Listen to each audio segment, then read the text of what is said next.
गुरुमुखो श्री आनंदपुर धाम की महिमा पार है। यहाँ प्रभु का नाम सुमरन जीवन को आनंद और शांति से भर देता है।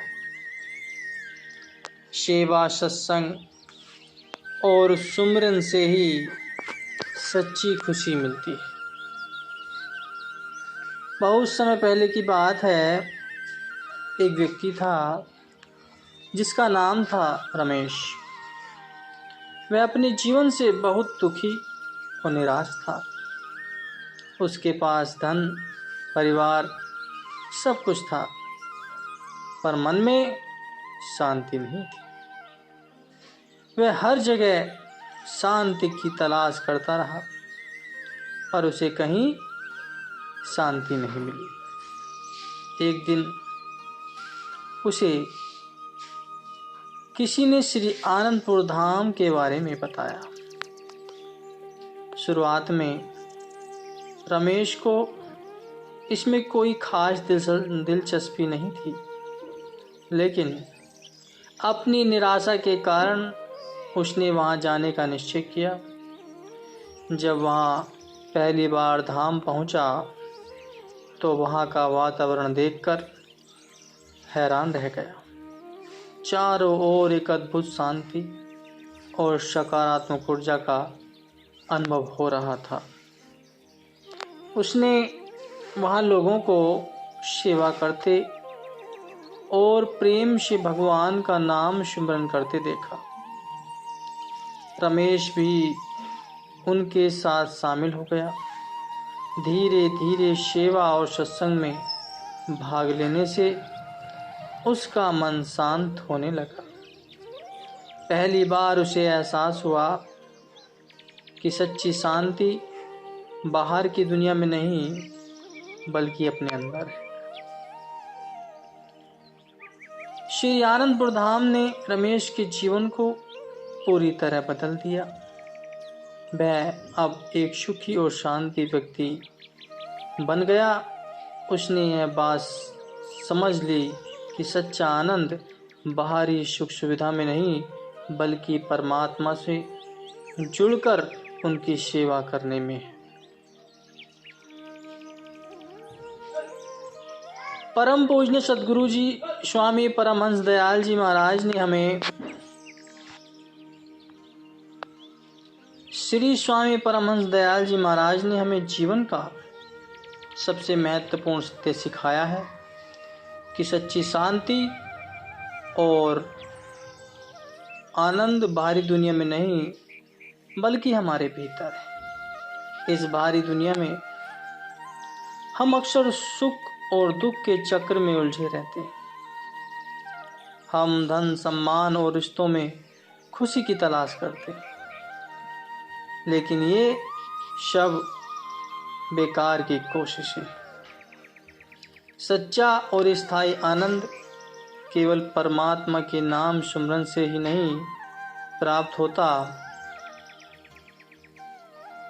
सच्चा और स्थायी आनंद केवल परमात्मा के नाम सुमरन से ही प्राप्त होता है।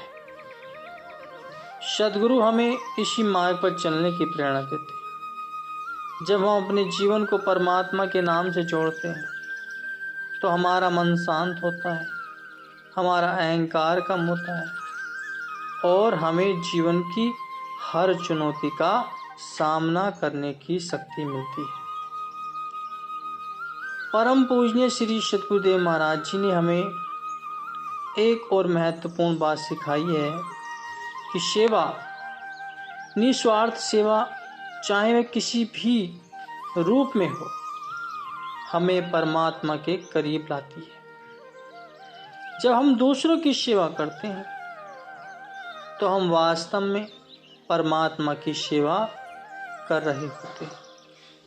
यह सेवा हमारे हृदय को प्रेम और कल्याण से भर देती है और हमें यह एहसास कराती है कि हम सब एक ही ईश्वर की संतान हैं। सत्संग, नाम सिमरन और सेवा, ये तीनों हमारे जीवन के आधार हैं। ये हमें अज्ञान के अंधकार से निकालकर ज्ञान के प्रकाश की ओर ले जाते हैं। यही ईश्वर से जुड़ने का सच्चा मार्ग है और यही श्री आनंदपुर धाम का दिव्य संदेश है। एक गांव में एक बहुत बड़ा और गहरा कुआं था। गांव के लोग उसी कुएं से पानी लेते थे। कुएं के पास ही एक बूढ़ी महिला रहती थी जो हर दिन वहां आती और पानी भरती थी। एक दिन एक राहगीर उस कुएं के पास आकर बैठ गया। वह बहुत प्यासा था पर उसके पास पानी भरने का कोई साधन नहीं था। उसने बूढ़ी महिला को पानी भरते हुए देखा और उनसे कहा कि माताजी, मैं बहुत प्यासा हूँ, क्या आप मुझे थोड़ा पानी पिला सकती हैं? तो बूढ़ी महिला ने मुस्कुराते हुए कहा, बेटा, मेरे पास पानी तो है, लेकिन यह पानी लेने से पहले तुम्हें कुएं के अंदर झांककर एक सवाल का जवाब देना होगा। राहगीर ने हैरान होकर पूछा, कैसा सवाल माताजी?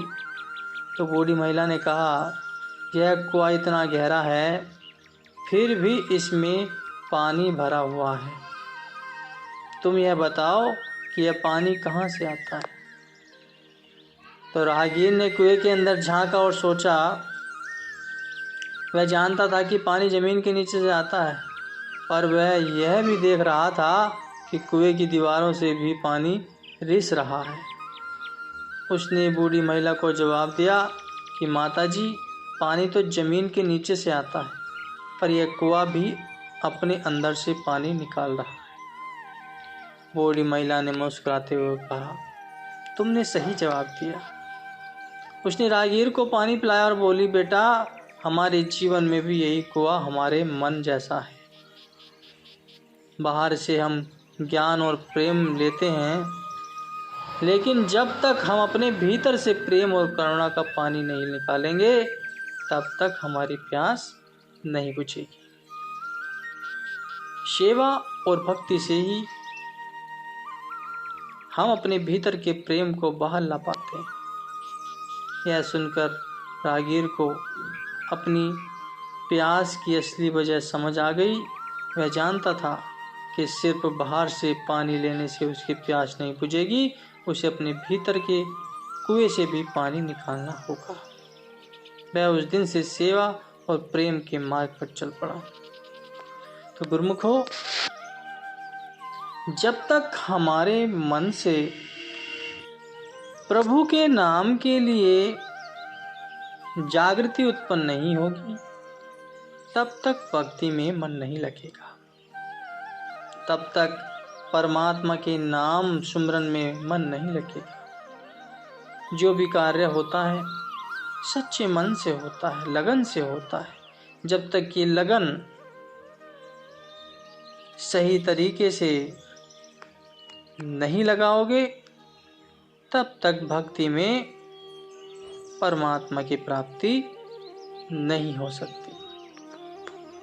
यही संत महापुरुष बार बार समझाते हैं।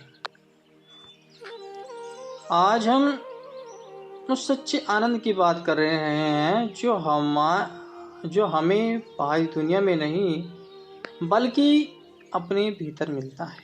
यह आनंद हमारे पूजनीय सद्गुरुओं ने हमें सिखाया है कि केवल परमात्मा से जुड़कर ही इसकी प्राप्ति हो सकती है। हमारा जीवन एक यात्रा की तरह है, जिसमें हम अक्सर सुख और दुख के उतार चढ़ाव से गुजरते हैं।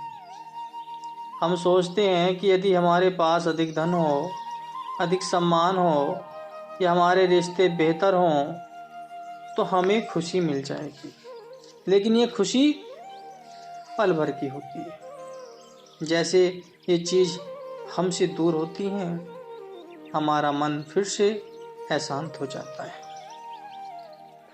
परम पूजनीय सद्गुरु श्री परमहंस दयाल जी महाराज ने हमें इसी भ्रम से बाहर निकालने का मार्ग सिखाया। उन्होंने हमें समझाया कि सच्चा सुख और शांति केवल नाम सुमरन में है।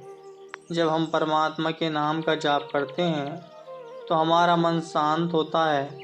यह नाम सुमरन हमारे मन को बाहरी डायरेक्शन से हटाकर हमारे भीतर केंद्रित करता है। यह एक ऐसी क्रिया है जो हमें हमारे सच्चे स्वरूप का एहसास कराती है। लेकिन नाम सिमरन के साथ साथ सेवा भी उतनी ही महत्वपूर्ण है। परम पूजनीय श्री सद्गुरुदेव महाराज जी ने हमें सिखाया कि निस्वार्थ सेवा ही हमें अहंकार से मुक्त करती है। जब हम दूसरों की मदद करते हैं बिना किसी स्वार्थ के तो हमारा मन शुद्ध होता है। यह सेवा हमें प्रेम और करुणा से भर देती है। एक भूखे को भोजन देना, एक प्यासे को पानी पिलाना या किसी दुखी व्यक्ति को सांत्वना देना, ये सब सेवा के ही रूप हैं। यह सेवा हमें एहसास कराती है कि हम सब एक ही परिवार का हिस्सा हैं। सत्संग, नाम सिमरन और सेवा, ये तीनों एक दूसरे से जुड़े हुए हैं। सत्संग हमें ज्ञान देता है, नाम सिमरन हमें उस ज्ञान को अपने जीवन में उतारने की शक्ति देता है और सेवा उस ज्ञान को कर्म में बदलती है। यही वह मार्ग है जो हमें संसार के बंधनों से मुक्त करता है और परमात्मा के करीब लाता है।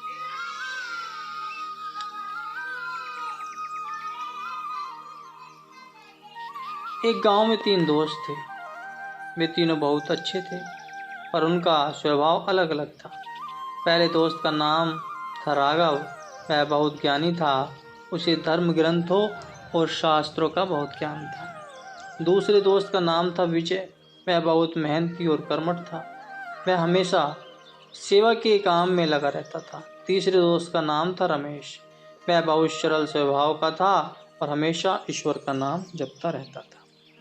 एक दिन तीनों ने एक बहुत चौड़ी और तेज बहती हुई नदी को पार करने का फैसला किया। राघव ने कहा, देखो, शास्त्रों में लिखा है कि इस नदी को कैसे पार करना है। मैं तुम्हें पूरा तरीका बताता हूँ। विजय ने कहा, शास्त्रों में क्या लिखा है यह मायने नहीं रखता, मैं इस नदी में कूद कर इसे पार करूँगा। और रमेश ने दोनों की बात सुनी और मुस्कुराया। उसने कहा, भाइयों, नदी को पार करने का सबसे अच्छा तरीका यह है कि हम भगवान का नाम लेते हुए आगे बढ़े। तो राघव ने शास्त्रों के अनुसार नदी में कदम रखा, लेकिन तेज धारा के कारण वह अपना संतुलन खो बैठा। विजय ने भी अपनी पूरी ताकत से नदी को पार करने की कोशिश की, लेकिन वह भी बीच में ही थक गया। रमेश ने दोनों को देखा और शांत मन से भगवान का नाम लेते हुए नदी में प्रवेश किया। वह धीरे धीरे बिना किसी हड़बड़ी के नाम सिमरन करते हुए आगे बढ़ता रहा। ऐसा लग रहा था मानो नदी की धारा भी उसके नाम सिमरन के प्रभाव से शांत हो गई। देखते ही देखते रमेश ने नदी को पार कर ली। राघव और विजय भी थककर नदी के किनारे के पास आ गए।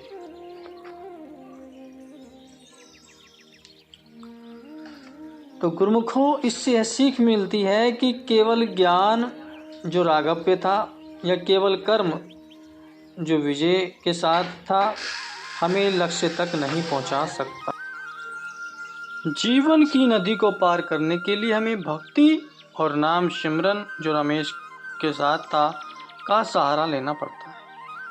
जब ज्ञान, कर्म और भक्ति का संगम होता है तभी हमें जीवन में सफलता और सच्चा आनंद मिलता है। इसलिए जो भी कार्य करो उस परम पिता परमात्मा का नाम लेकर उस कार्य को शुरू करो। वह कार्य जरूर सिद्ध होगा। सच्चे मन से, लगन से की हुई पुकार अवश्य पूरी होती है। इसलिए सच्चे मन से उस परमात्मा का नाम लेना अति आवश्यक है। तभी किसी भी कार्य को करते हुए उस कार्य में सफलता ज़रूर मिलेगी। उस परमात्मा को याद करके किया हुआ कार्य कभी विफल नहीं होता, उसमें सफलता अवश्य मिलती है। बोलो जयकारा। बोल मेरे श्री गुरु महाराज जी की जय।